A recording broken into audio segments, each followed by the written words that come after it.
What do you guys remember about long division? What do you guys remember about like 4th grade math long division? And I say 4th grade math because I have a 4th grade child at home, and that's what I'm covering with him. But let's try something like, I don't know, like 32 divided by 2. You guys remember how to do that? This is the old school with the divisor and all of that kind of stuff. And you ask yourself, all right, ask yourself, how many times does 2 go into the number 3? Well, it only goes one time. So then you multiply this 2 times that, and you go 2, right? And then you subtract it. So right now it's a positive. What I want to do is, if I want to subtract it, I'm just going to change the sign on this. Negative. Okay? You drop this down over here, and you get 1 over here. You drop this number down, and you get 2. Then you ask yourself again, how many times can 2 go into 12? Well, that's 6 times. And then so you basically go, all right, well, let's see. 6 times 12 is, or 6 times 2 is 12. Change the sign because it's a positive. I'm going to make it a negative. Subtract those and you get 0. And then you end up getting no remainder, so you're happy at this point. You guys remember this? I know that you guys said that you hated it, but I'm just wondering if like you remember this. I'm not expecting you to like this even. I just want to know if you've seen this before. Yeah, it's jogging some memories. All right. Here's the reason why I want you to see it again, is because we are going to revisit it in algebra. In fact, my wife once asked me, why is it that you are teaching the kids long division? I mean, it's not even the best way to go about doing it, to be honest with you. And I argued, and what my argument was, is I said, okay, it's because you as a, because my wife is teaching my son, right?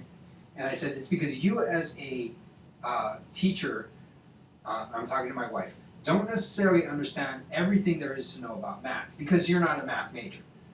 I, on the other hand, am a math major. So I'm teaching somebody something in 4th grade. I can see the reasons why I would teach it to them. And it's because of techniques that I want them to really gain and understand when they hit Algebra 1 or Algebra 2 or whatever. And so this is actually the reason why we taught it to you. I think that this is the reason why we taught it long division to you the way we did it, was really for this reason. So that way we can kind of draw on those ideas later on.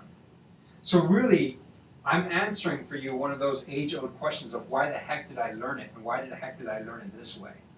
Well, the answer is because so that you can do the techniques that I'm going to show you now. I think that's pretty cool. I think it's almost exciting. I'm going to take this problem right here. 2x cubed plus 5x squared plus 9 divided by x plus 3. And it's just like long division. But the only difference is I'm using a polynomial. Now, here's the technique. And I'm going to go through this problem slowly, and I want you guys to ask me questions if you have them. First thing I'm going to do is I'm going to kind of pretty this up a little bit. And what I mean by that is, I'm going to put in, remember how I told you it could have a number x cubed plus a number x squared plus a number times x plus some number. It can have all of the terms below it. So I'm just going to move this plus 9 to the side. And I'm going to put a plus 0x. All that is it's kind of a placeholder. I didn't change anything in the problem. I had said 0 times x. 0 times x is 0, and I've just added 0, really. The only reason is because I like seeing it very sequential. I like seeing it as something x cubed, something x squared, something times x, something times no x. If it were, I want to make sure I have each place in there. Did I confuse anybody at that point? Let me know. Come on, yes or no. I'm waiting for you guys. All right. Now what I'm going to do is, when I do the long division, I'm only going to look at this first term. And I'm going to ask myself, what do I have to multiply x by to get 2x cubed? What do I have to multiply x times what gives me 2x cubed? That's what I'm asking myself in my head. Can you guys think of what you should do it?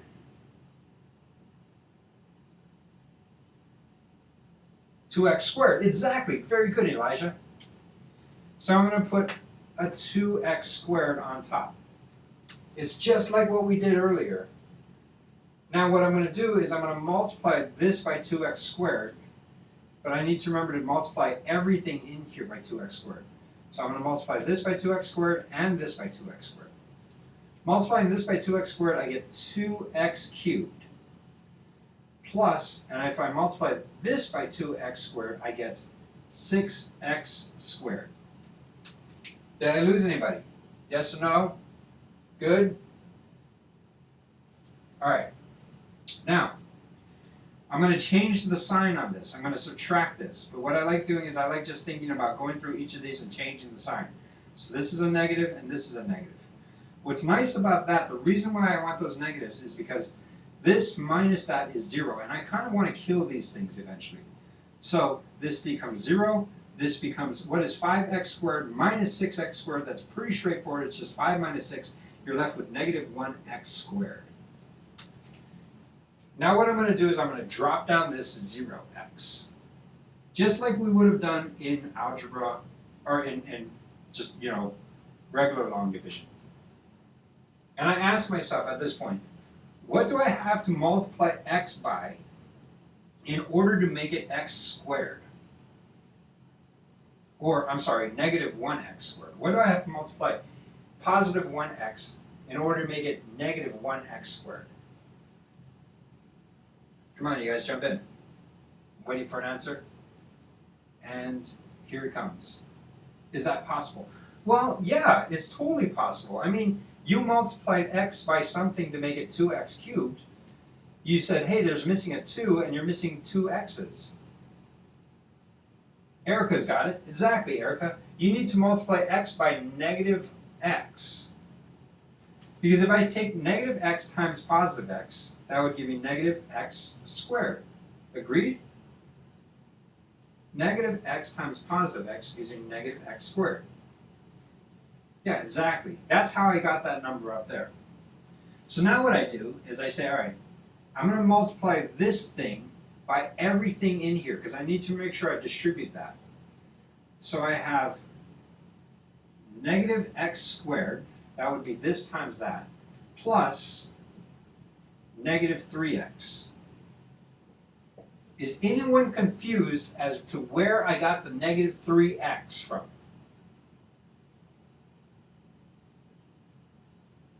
All right. Then I'm going to do this. Is anyone freaking out about that? Why would I change that to a positive and a positive?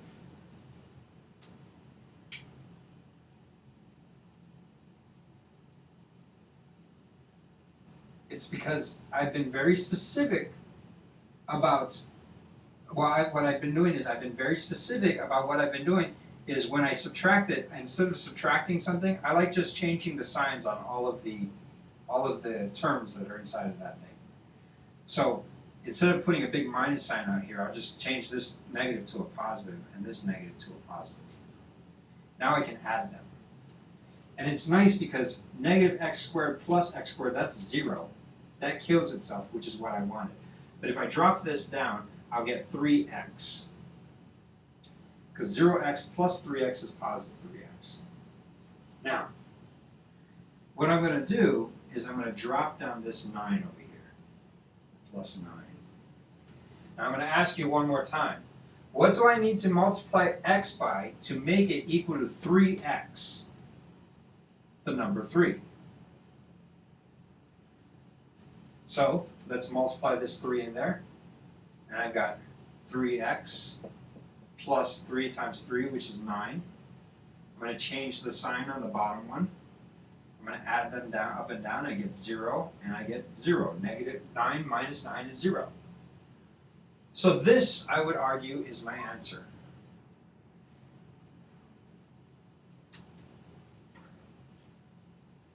And I'll show you guys how to check that.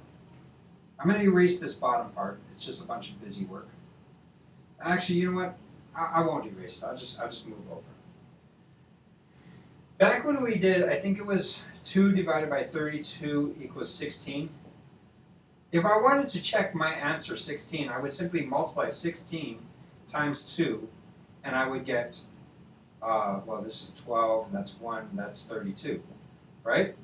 I would just multiply this number times that number to get that number. That's how I would check it back in the old school days. Well, today we do the same thing. We said that this divided by this is equal to that. So if I multiply this and that, I'll get my original function. So I have x plus 3 times 2x squared minus x plus 3. This is just my check work. I'm checking to see if this makes any sense. All right, well, let's do it. All you do is, it's kind of like FOIL, but you're going to distribute the x into every single term here. I'm also going to distribute that 3 into every single term here. So multiplying this second thing by x, I'll get 2x cubed minus x squared plus 3x. Any questions on how I did that? All I did was I brought this x into each of these terms. I introduced them to each of these terms. Then I'm going to put a big plus symbol over here because there's a plus symbol right here. I'm going to put a big plus symbol over here because there's one right here, plus. And I'm just going to introduce 3 into each one of these guys. So I've got 6x squared minus 3x plus 9. Right? It's a 6. All right, at this point, all I'm going to do is combine like terms. This guy is alike with that guy, and this guy is alike with that guy. What's nice about this is 3x minus 3x, those guys kill each other. So I'm left with 2x cubed plus 5x squared plus 9. Hey, look. This is exactly the same as what I divided out. So, if I'm taking this thing and I divide it by that number, or this polynomial, I'll get this polynomial. And I check to make sure that that was correct by multiplying these two together and making sure I got back this thing. That's how I know that this thing is accurate. This thing is correct. Does that make sense?